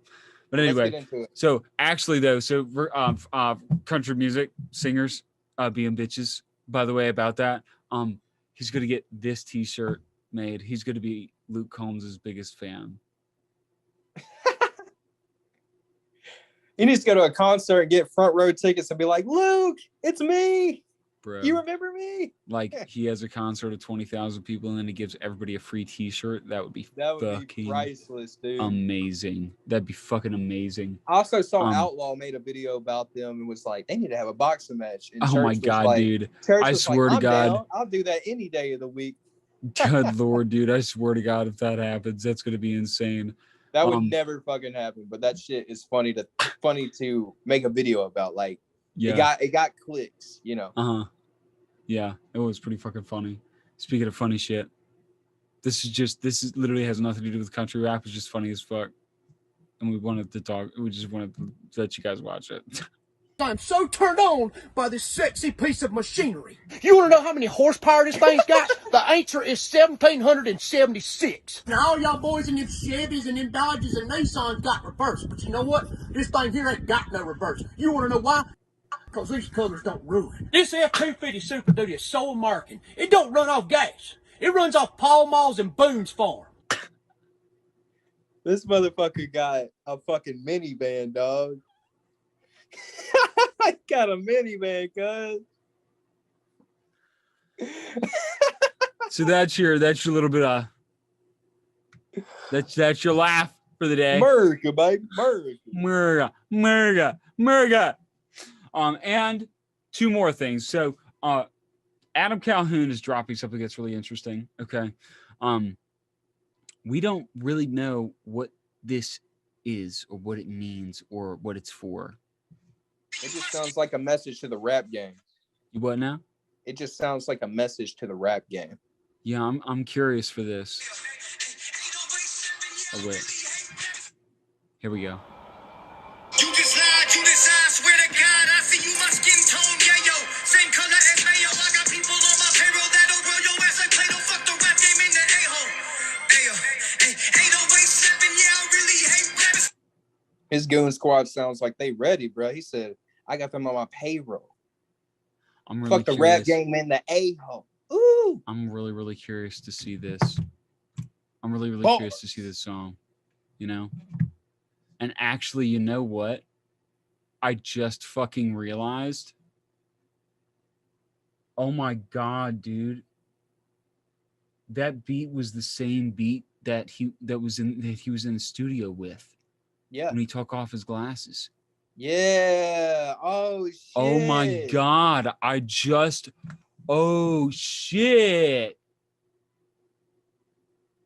Oh my God, I think that actually is going to be a diss song. Definitely 1000% then, but don't place any bets because I don't know that for sure. Yeah, I'm not going to place any bets, but I'm really curious if he will drop it, knowing the fact that Jelly put out his video saying all this shit's corny. Like, will he still drop it? If it is a diss. And if it is a diss, I mean, also, what's going to go on from that situation? Because he was like, oh, y'all are on some fake beef. This is rap beef. If you want the rap beef, dog, we can do the rap beef. So maybe, I don't know, but it's interesting. Dude, I literally just now realized that. That's insane. Insane. Oh my God. Wow. Okay, well, we'll update you guys. Shit. Fuck yeah. All right. Noted. Now I have really fucking hated life as of late. It's been hard. Life in general, okay? Well, you live in the worst fucking state you could ever live in, bro. Don't even, son of a bitch, dude. I'll take it back. Memphis is like the top 2 or top 3 most dangerous place to fucking be. Yeah, dude. Like for real. I'm telling you, bro, like straight up, like I cannot stand it in DC anymore. But I was like, it's funny because I was talking to a bunch of my friends today, like about like I just want life to be fucking back to fucking normal. Okay. Who else wants that? Jelly Roll. Jelly Roll. He linked up with Josh Wolf at the comedy show. Yes. Yeah, he did. He linked up with Josh Wolf at the comedy show. And this is what he had to say about that. Dude, I just want to say, y'all, it's been over a year since I've been able to go out and do a show or stand on a stage. And I got to do a pop-up guest performance with my Bubba Josh Wolf last night at Zany's Comedy Club. And I fucking feel I can't fucking wait to get back on the road, dude. I fucking miss you motherfuckers so much, dude. Oh, and thanks to everybody who's came out last night. That shit was a ball. Bro, I'm telling you, dude. I'm telling you, bro. Like, it's been a year since he was on a stage. Like, that's the reality for a lot of artists right now. The world. Yeah, sorry. World tours, bro. The like, world fucking tours are world. so important for the economy. People don't even understand that shit. Like everything being shut down. Oh my God. Like, oh, we're gonna see some bubbles pop for sure at some point. Yeah, there's just no doubt about it. Yeah, there really isn't. Bitcoin is where everybody's probably going to be moving to for a while. Yeah, better crazy buckle shit, up. crazy shit. But I wanted to say this, man. People don't understand how much energy Honest can put on this show and what he's really going through when he's living in the most awful place you could fucking think of, dog. Like, this man blows my mind how he can just put on this smile and be in this whole happy duty mood for the show, but in reality he's like, man, I hate this fucking place. I want to get the fuck out of here and go somewhere fun. You know, I feel you, dog. I'm so happy. Fuck my life. Anyways, thank you for that. I appreciate that. Yeah, no, you know, just positive thoughts, motherfucker. Positive thoughts. Anyway, so yes, we all want life to get back to normal. But it's been a really cool journey so far, and it's been a neat journey the past week with you guys. Oh my God. You guys have showed us so much fucking love, dude. It's insane. I don't think I've seen any channel. I mean, I'm sure there's channels out there, but to literally make it, we made it like a week ago, but we dropped shit like 3 or 4 days ago. And the first day was 200 subs. The second day was like 400. The third day went up to like, yeah, it was almost like 5. I want to say it was like, yeah, and it's been growing like crazy. So like we're actually probably gonna break 1,000 subs before the end of the week. Probably maybe tonight. Actually, probably tonight because we're above 900 now. I know that. It's like fucking insane. Yeah, we're rolling. So like DylanTalkz Nation and Honest Kin, man, we're taking the fuck over. Fuck yeah. Yeah, getting seriously mud, though. Thank you guys for the mud, bro. Getting it out of the motherfucking mud. Seriously though, thank you guys for all of the love and support. Make sure you guys follow us on our Instagram, our YouTube. TikTok. We got TikTok, we got Rumble, we got it fucking Reddit. We're gonna BitChute, BitTube, we fucking everywhere, bro. Yeah, we're on OnlyFans to let everybody see that bitch. Bro, we're on fucking OnlyFans, dude. And it's not what you fucking think. It's the interviews. Yeah, it's not. It's literally a bunch of non-explicit material, but it's fucking hilarious because everybody thinks it's explicit material. It's fucking hilarious. But here's the thing: is that when you sign up to that account, that helps support us. Hell yeah. That like helps support us. If you can't do that, we understand. Make sure you follow us on the other platforms though, because we post those on the regular. So we will catch you guys on the flippity flop on the next episode. Thank you for tuning in to the Country Rap Opinion. My name has been Honest. And my name has been Dylan. I hope you guys are having a fucking amazing day and an amazing night. And y'all stay tuned. Hello and welcome back to the Country Rap Opinion. My name is Honest. Joining me is Dylan. What's up, Dylan? How you doing, bro? What's up, bro? What's up, bro? Yo, dude. Oh my God. Okay, well, I really don't know how to take this, okay? Because Adam wants to fight Jake Paul. Hold up. No, we don't. Bro. No, we don't. You don't believe me? I do not fucking believe you. You don't. Show me the proof. Yeah. You don't believe me. You don't think somebody like Adam Calhoun would want to beat up Jake Paul. All right. I understand your disbelief. I tell you what. Just for you, I'm going to show a clip. I'm going to show a clip of Adam claiming this as easy money to beat the out of Jake Paul. This is what Adam had to say.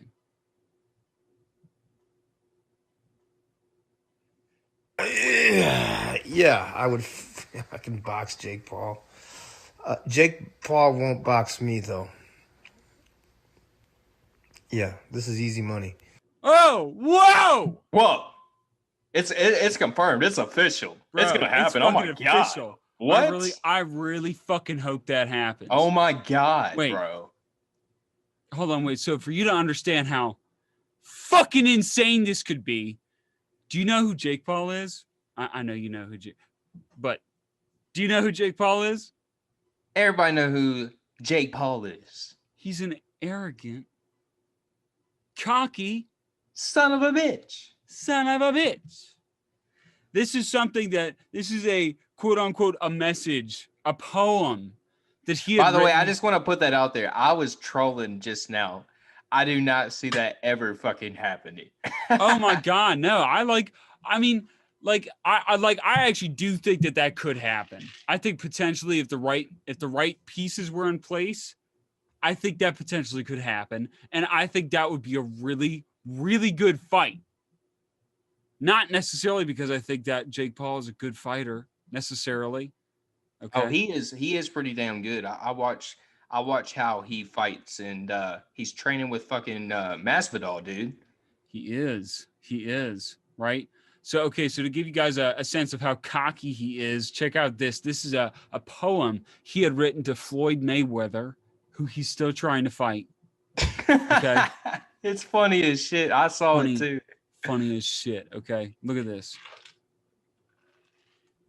Dear Mr. Mayweather, who runs your Instagram? They need to get paid better. Do us a favor and stay off of social media. You should focus on learning to read, retirement, or maybe an encyclopedia. You call me out to fight, but you're half my height. You might beat my brother, but Jake Paul is a different type. Fuck your proposition. I don't do exhibitions. We can fight on my conditions. 50-50 commissions. Wow, I think Jake Paul will make a great rapper. Just kidding. I like the new Jake Paul. Like the old Jake Paul was corny as fuck. This new Jake Paul is an asshole, and he's being the asshole that everybody always called him. Asshole, you know what I mean? bro. They always hated him, so now he's being he's role feeding model into of it. what everybody wanted him to admit that he truly was. So now it's like they kind of like, okay, we always thought he was. Now he's embracing it, so we kind of fuck with him. Like you look at the support, dude. He has a way more support now, being who he truly is, than how he was persuading, this corny ass fucking audience. You know what I'm saying? Yeah. So it's working for him. It's working for him. Oh, and we haven't forgotten, you tried training Nate to beat me. I left him unconscious on the canvas. Let's hope you're not that easy. A quick NBA knockout. He's never boxing again. Speaking of NBA, who knocked up your daughter, my friend? After I KO Askren on Triller, April 17th, I would love to fight you, Floyd, and punch you in those fake veneer-ass teeth. I'm sorry, my guy, but you're gonna die. If you versed Adam Calhoun, you would die. I don't know about that because of the size and the rounds. Like Adam would have to lose a lot of weight going against. Nah, man, I don't think so. I think Adam, I think I'm not saying about fighting. I'm saying when it comes to losing weight and matching a certain weight, it changes your fighting style. Because Jake Paul is way smaller. Jake Paul's real tiny. He's like a jackrabbit. Yeah. He's like a jackrabbit. That's why I would enjoy seeing a fight like that, because Adam seems to be like more of the like stand his ground, like you know, unmovable type, whereas Jake Paul, I would assume is like bouncing around and shit. Like I would fucking love to see that fight. I wonder if exhibition fights matter with the amount of weight you have to be. I think you still have to be a certain weight, but like 3 rounds or something, that'd be cool. Hell yeah. Well, this is something that Jake Paul posted on his story earlier today. Then I can do it. So you got to make it do it, because you know what? I'm looking at jabbing. So if I get jabbing, you gonna try to hit me.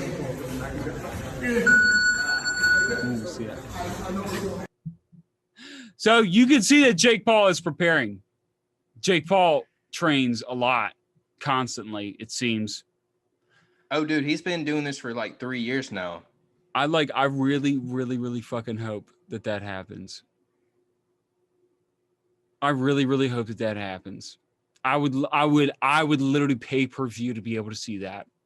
If he's gonna fight this Ben Askren dude, then he would fight Adam just because of this. Look, this Ben Askren dude got fucked up by Masvidal. It's literally just a fight to prove to everybody he beat a real fighter, because he's an MMA fighter. But someone like Adam, who has like a persona and like this charisma when it comes to talking on the internet, like even like though straight he don't up, talk like, on the internet like that, he's real when he's being on the internet. I'm just saying he has that look, but he also has what it needs to promote a fight or something. Like if it was gonna happen, Jake would like to fight him because it would be entertaining at the same time. You would get a build up out of the situation. Everybody would be like, oh, fuck, this is going to be crazy. You know what I mean? Yeah. You can't just be like in a fight and not know how to talk on the microphone, because that's what really brings fights to life. And that's what Jake Paul is doing right now to boxing, because he's just talking shit, but he's also knocking people out. Of course, he only beat up an NBA fighter, and then he beat up like a YouTube boxer. So this first fight will be a real fight. But someone like Adam Calhoun, I see that getting traction, and also a Jake Paul, just because it'd be like, holy shit. Yeah. This is interesting. It would be like, wait, what? Like, yeah, I mean, I totally agree. We're about to get clown like crazy in the comments over this whole thing. Hey, yo, I really don't care. Like, I'm telling you, bro, I would literally pay per view to see that, because to my knowledge, I haven't seen a video on the internet of Adam fighting. To my knowledge, I would fucking enjoy to see that. Like, you have no idea. Like, I would fucking love to see that. That would be fucking dope as shit. So, on the other spectrum of things, it's actually been kind of quiet today compared to earlier this week. Really quiet. Quiet as hell. Yeah, real quiet. I think rappers need to realize, if you guys like want us to talk about you, like y'all gotta have something to talk about, man. Like hey, I'm starting to think this, bro. Man. Fuck DylanTalkz. Fuck Honest Jake. All they keep doing is just like reaching on our shit, bro. Like, we gotta be quiet. They're fucking us up right now, because it's like, man. It's like, man, come on, bro. Bro, we're trying to get a news cycle revolving, bro. Like, come on, give us a break. Like, damn. Like, we do. I'm dead serious though. Like, we need something to be able to talk about. So, like, that's what's so cool about Church. I think that's why people talk about him Dude, a lot. He's talking about shit every fucking day. Every fucking day. He's on a new bit, and he's so entertaining. So, yeah, I mean, straight up, like, Honest putting everybody on blast. He don't give a fuck. I'm just saying, dude. Like, fuck, man. Shit. Anyways, this is something Ryan posted to his story, which is something that I identified a lot with. Okay, you guys, I'll let you guys see why. Why does everything about everyone have to be broadcasted on the internet? It's like people bow down to the internet like it's this fucking fountain of life. You know what I mean? It's kind of silly. Like, it's okay to have a personal life. It's okay to date different people. It's okay if something doesn't work out. It becomes a problem when you can't function if something goes wrong, or if something doesn't go your way, or if you feel like, oh, I better report to the fountain of life, aka the internet. No way, dude. When you're looking at the internet like that, like pretty much a god to report to, That ain't good, fucking. Okay, yeah, a God to report to. Isn't that so interesting to think about it that way? It is, and I like what he's talking about, because basically, like, all this internet shit. Me and you, we're just entertaining most of the time. We're just bringing entertainment to the fans, and a lot of times people get caught up in the comments or get caught up, you know, with this whole world we call the internet, and also your personal life. And when you bring it into your actual personal life and the internet life, some people can live with it and some people crash, and it can get really bad. And I've had moments to where I had to take a break because you get so caught up into that shit. And you got to realize, like, bro, it's just the internet. Yeah. It's just the fucking internet. You can turn that shit off and live your life.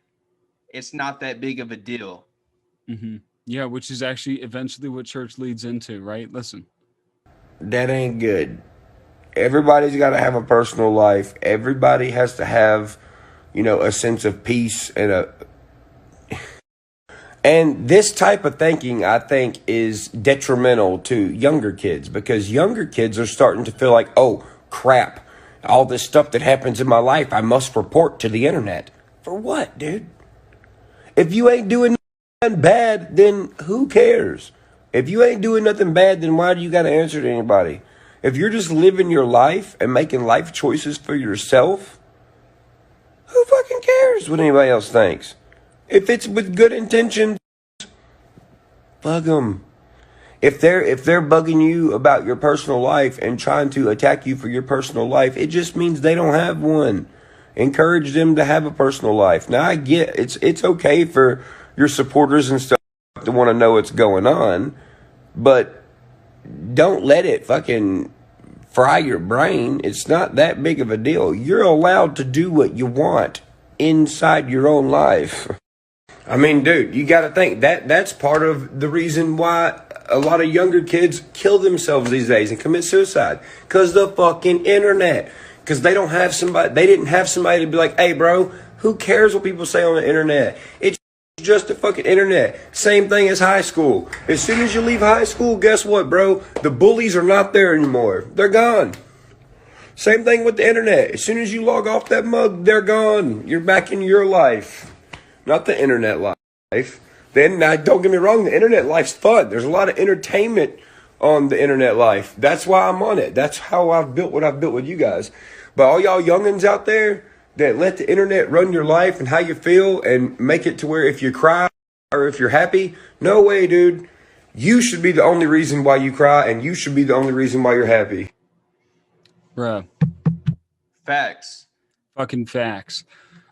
Like, especially him mentioning, like, you know, I mean, that's what I do, is like, I entertain people, right? Just like what we were mentioning before, right? Like, I think that is honestly one of the biggest challenges as a content creator or as a musician, or really for anybody promoting their stuff online, right? As an independent, whatever the fuck you are, you know, is figuring out like, okay, like, what should I post? What should I not post? Like, what things do I want to keep private? You know, I think that's a challenge for all content creators starting out, especially.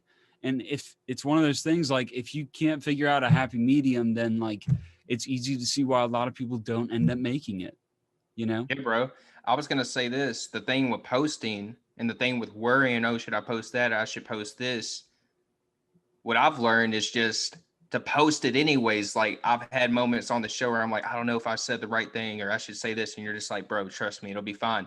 And then once you actually have it out there, you're not really as afraid of anything anymore, because it's like, it's out there. I was overthinking it from the beginning. But when it comes to like personal life and personal shit, you know, yeah, when it comes to a time for your personal life, you just don't speak on that. And you don't worry about the internet trying to bug you about, hey, why did you do that? Or, hey, what's going on with you and this person or that person? It's like, no, bro, I'm gonna do me.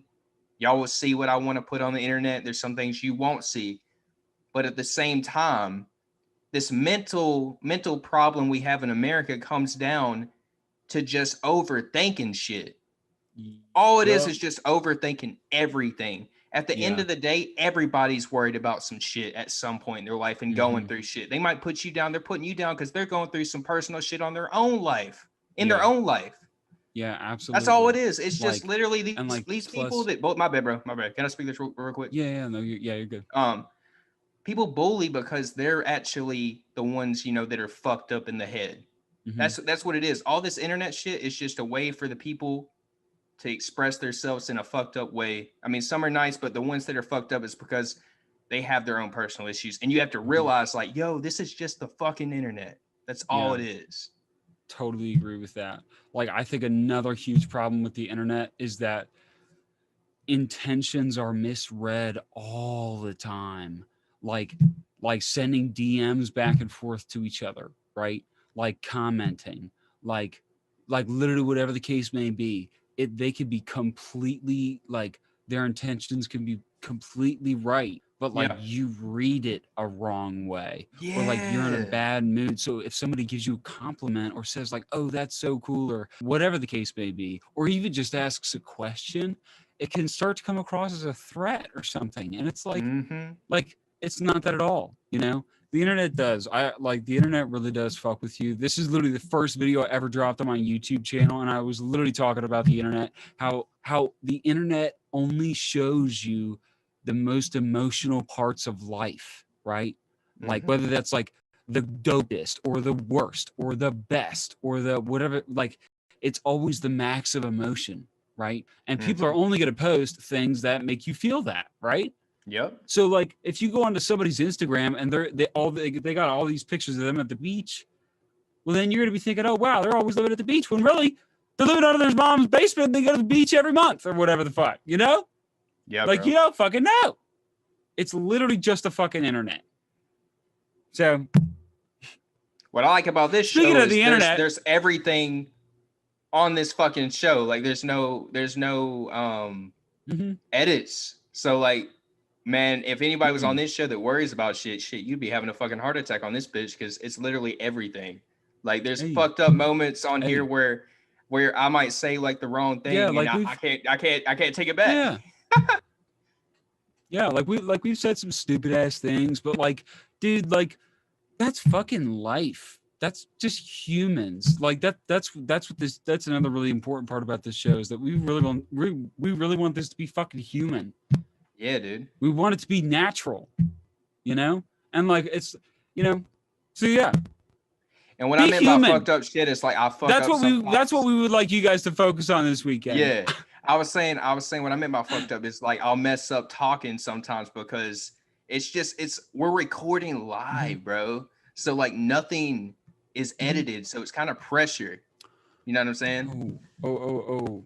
Recording live. By the way, so me and Dylan are currently figuring out how to actually start doing these shows live. That's gonna be so fun. Let's go ahead and talk. Yeah, let's go ahead and talk about these shows for a minute, right? So we have the daily content, which drops Monday all the way through Friday. Okay, that's posted on Facebook, on Rumble, on YouTube, on Instagram, everywhere, right? Everywhere, BitChute, everywhere. Okay, that's from Monday all the way till Friday. Okay. Yeah. On the weekends, on Saturday, what we're going to be doing is dropping a best of throughout the week. And then on Sunday, we're going to drop every single episode put together. We're going to drop the whole thing as like an hour-long episode, right? Yep. So that's kind of like the future plans for this show. It's been really cool though, because we're figuring out as we go. We're updating our website daily. And we're getting this, you guys. We already surpassed 1,000 subscribers. Insane. Are you kidding me? And 5,000 views a video. 5,000 views a fucking video. 5,000 people are coming in every day just to watch what we're gonna say. And sometimes the quality ain't even that great, and they still watch. But this Saturday, I'm getting the Ethernet cable, so it should be a smooth transition.